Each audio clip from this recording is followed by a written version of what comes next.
The murderer, who passed through the wall, perfectly lost under surveillance. It's unbreakable. How on earth did he manage to kill someone without being seen? The 2 remaining bullets. 3 destroy coffins. Who can hold the key to the truth? Welcome to Cockfight Club. I am the league. 3 coffins arrived as promised. This little speculative film from the beginning of the last century. Not just John Dixon, the king of the Chamber of Secrets, Carl has the only masterpiece of judging, but also for future readers, brought the history of mystery fiction, an important handout. Then we won't talk much. Next I will be with the Sheriff of Scotland Yard in the book. Hadley's first-person perspective. Let's knock on the door of the golden age of mystery fiction. Who is the richest person in London? The most capable of cutting. Many people will mention a name. Professor Charles Grimmer. Every week, he smokes 4 or 5 nights and friends, sitting by the fire in a pub near the British Museum, sipping rum. He talks eloquently about his supernatural metaphysics. What I have seen and heard about living in the UK for more than 30 years enriched his language skills.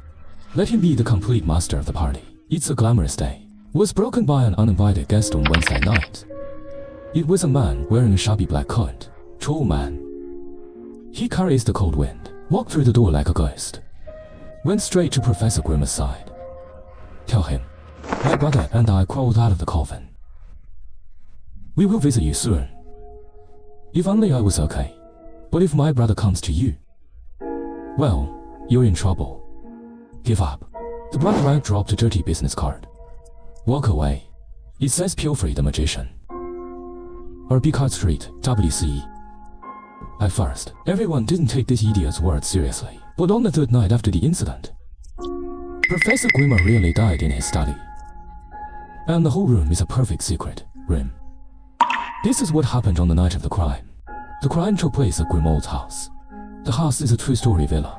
Downstairs is the living room, office upstairs. After dinner at 7:35 p.m., Grimmer went back to work in the study on the 2nd floor. It's his unstoppable Saturday night habit. Before going, he told the housekeeper, Mrs. Demand, there will be guests visiting around 9:30. Just pick it up then. Simultaneous arrangement. The diminutive secretary at 9:30. Sit in the room at the end of the corridor directly opposite the study. Watching the study door. Don't let anyone near. 9点45分 that night, there was a knock on the downstairs door. What people didn't expect. Once, the visitor was actually 3 days ago. The magician who threatened Grimmauld at the bar. Out of fear, the butler took the card and locked him out. But he didn't know what the trick was. He actually went straight through the locked door. Go upstairs, come to the door of the study. According to the surveillance secretary, the magician is wearing a long black coat, wearing a brown cap and a strange mask. But I don't know why, his figure is unusually tall. Then Grimmer opened the door. After a flash of light, the magician enters and slammed the door shut. The housekeeper just wanted to step forward to stop, but was turned away. In the next 20 minutes, the secretary was watching the study door the whole time. No one comes near or comes out, and the housekeeper may be afraid. Maybe it's because when he used to make props for the Paris dance company. Because of what happened, I've been watching by the gate downstairs, afraid of something happening again, until a gunshot rang out from the study. Shortly after the gunshot, I arrived at the scene with Detective Dr. Phil. Knock on the door with the crowd. The smoke just cleared from the room. Professor Grimmer was the only one on the ground who bounced to the ground. The magician is long gone. Grimmer bounces in the lungs. Not lethal, but it may have been because of a struggle with the murderer, causing his lung fluid to be torn apart. Currently in critical condition. Then an ambulance arrived and took him to the hospital. But it didn't take long for him to die. Before death, Professor Grimmauld left behind one of his last words. My brother did it. He was there a second ago. The next second it's gone. This dying note casts a veil over the case. The truth seems more obscure. To make sense of everything, I investigated the crime scene with Dr. Phil. The crime scene was Grimmer's study. The room is small, but very cluttered. Blood on the desk on the sofa. The only window in the room was open, like someone escaped from there after committing a crime. But after investigation, there are no signs of climbing at the curtains. Also, because it's just tonight, the snow on the roof outside the window is also intact, so the suspect of the murderer jumping out of the window has been ruled out. In the fireplace on the side of the room, there is a large amount of burned and identified confetti. Dr. Phil carefully packed them. He also briefly inspected the fireplace. Found out that the narrow road could only fit one arm. There's no way to reach people. So, escaping through the chimney through the fireplace was also ruled out. And of course, the weirdest part of the room.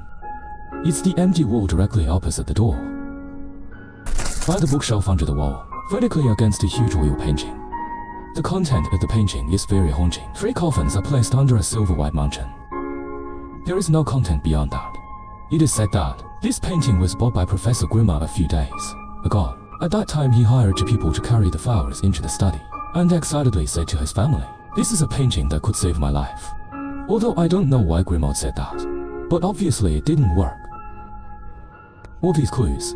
In addition, the door was monitored by the secretary at the time of the crime. The study became a secret room. In this secret room, the murderer disappeared like a ghost after killing the person. Again, this is a case of Benji through and through. So there is no ghost killing, or a paper doll or something. That is to say, the magician who entered the room. It must still exist in this world. Just don't know. How on earth did he get out of the room? That's easy to handle. He left his business card at the bar. Just arrest the person according to the address above. Just as Dr. Phil and I were about to do this, a message reached our ears. The first suspect in the case, the magician, is dead. The magician's corpse just lie quietly in the middle of Cartier Street, not far from Grimmer's house. The bullet went under his left shoulder blade. The pistol that killed the magician due to excessive blood loss, now lying in the snow a few meters behind his body. After investigation, the pistol, it was also the weapon that killed Professor Grimmer. There were 2 bullets in total. Kill the magician in 1 shot. 1 shot kills Grimmer. The scene of the crime is a straight alley on Court Street, total length 180 meters. At the end of the street, on both sides are the wood shops owned by the residents themselves, store or something. After the police who received the report arrived at the scene, I saw that the hands of the wood shop pointed directly to 1025. According to eyewitnesses, after a gunshot, the original limping magician fell into the middle of the street. The censor was still alive at that time. Witnesses say, take it to the doctor's house at the end of the alley, but the front foot just arrived. Hindfoot he died. After in-depth investigation, the police found a lot of suspicious things. The cause of death of the magician. First, rule out suicide, because the magician's bar clothes, bullet holes and gunshot marks were found. If it's suicide, normal people can't do it. In other words, someone shot him in the back.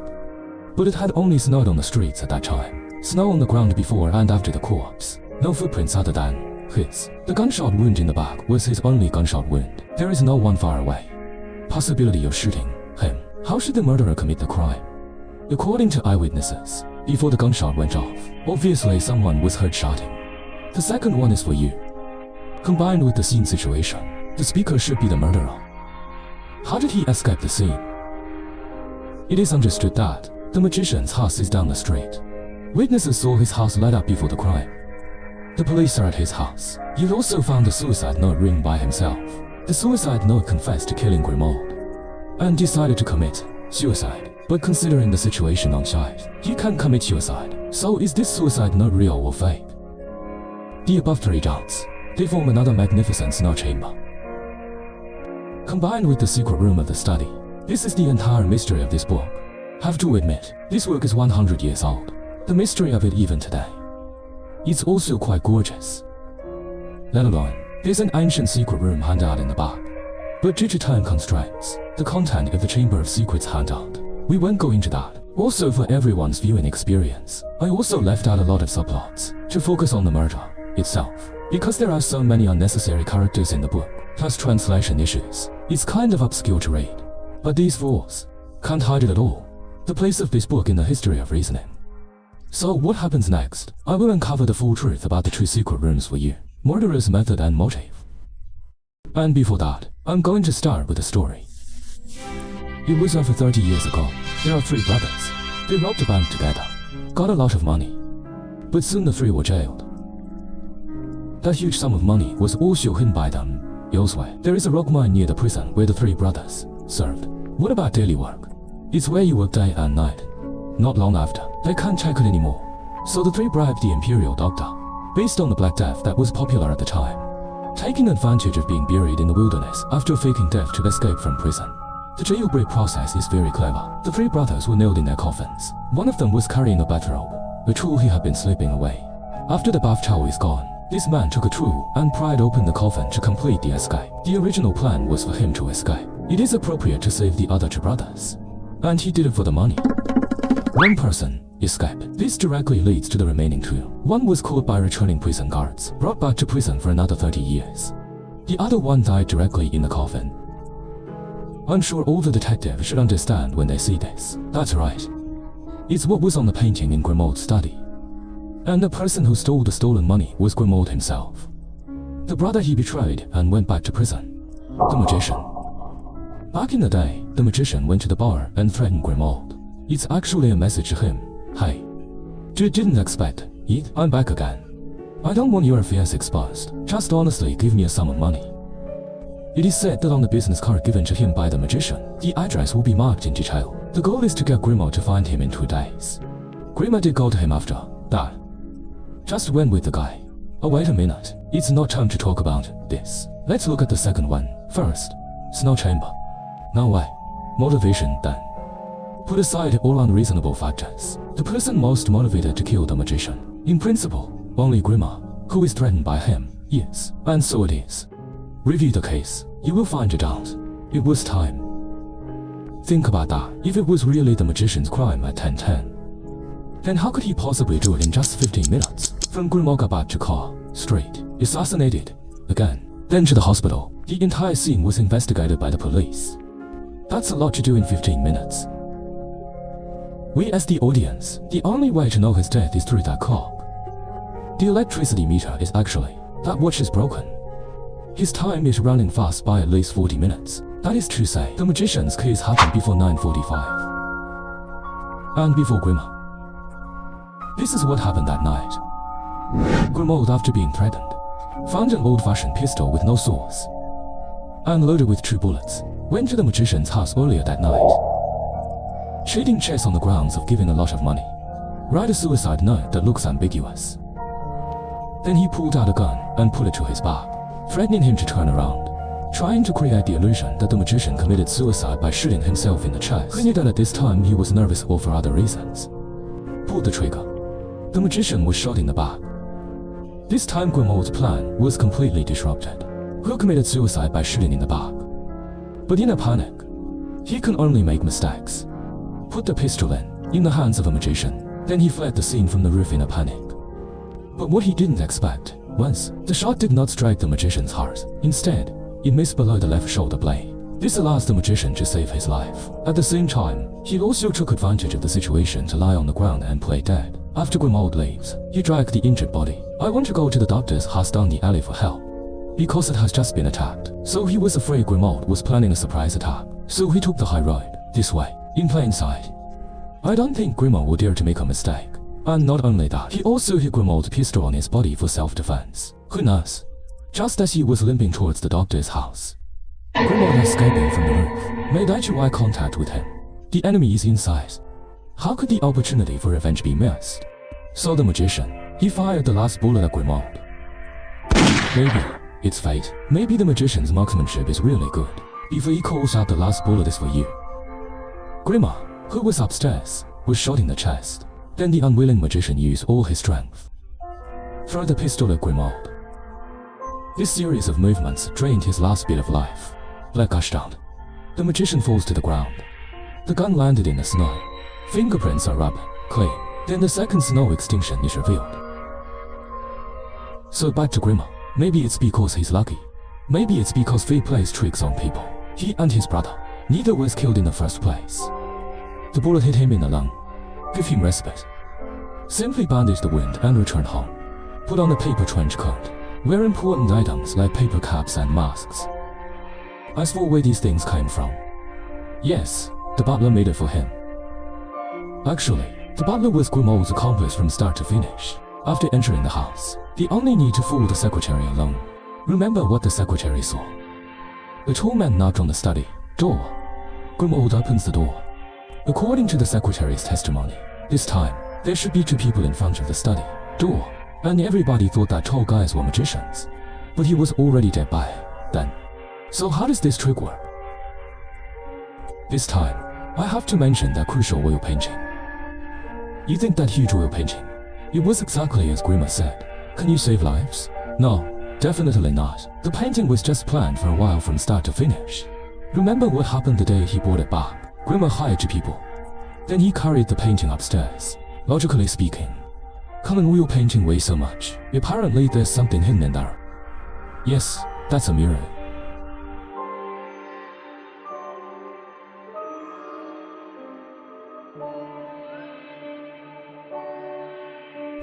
Plug in here. When I was reading this book, I don't know if it's because of a translation problem. That's what's causing my cool technique, which is staring at you here. So I decided to film us. Hello, my name is Lime. Well, because the grooming method is particularly cumbersome, so I decided to go out and shine. Let's take a picture of this method for everyone, but because of the poor environment, so we can't do it one-to-one. Full replica. Everything that happened in front of the study on the second floor, including ambient light and the like. All we can do is find a big mirror. And then, now I'm going to go back to my room and create my trick. Okay, now, I was the night of the crime. Professor Grimmer, who just killed people. I'm going back to the study on the second floor. Now, open the door and complete the trap. Okay, here are the moments to witness the miracle.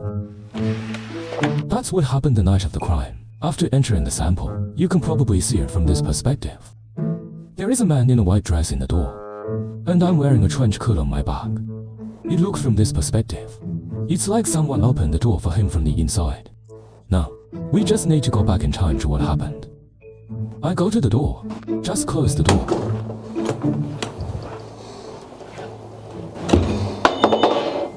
So, Gurima was the only one who returned to the room. Then, he threw the paper coat mask into the fire to cover up the traces left by burning things. He also threw a lot of white paper in it. Hide within the forest. As for the 10-10 gunshot, it's actually the sound of him lighting the firecrackers. And the mirror was broken by him, stuffed into the chimney above the fireplace. Grimmer was shot in the lung. To all this big action, the lung was also torn, and he died just like his brother. So far, all the secrets of Secretary Liang Qi's methods have been revealed. Maybe this way the victim becomes the murderer. It's not amazing today, but you need to know, this is a novel from 100 years ago. The advent of the Three Tigers Pass. For many subsequent secret room genre mystery novels, draw a blockade. It also allows future authors. It's hard to escape Carl's influence. Select this story for this video. Also to lead you a quick glance at the grand scene of that golden age of reasoning. I hope the detectives will enjoy it. Okay, I'm Lemon. Here is Winter. This is the Motivation Club. See you next case.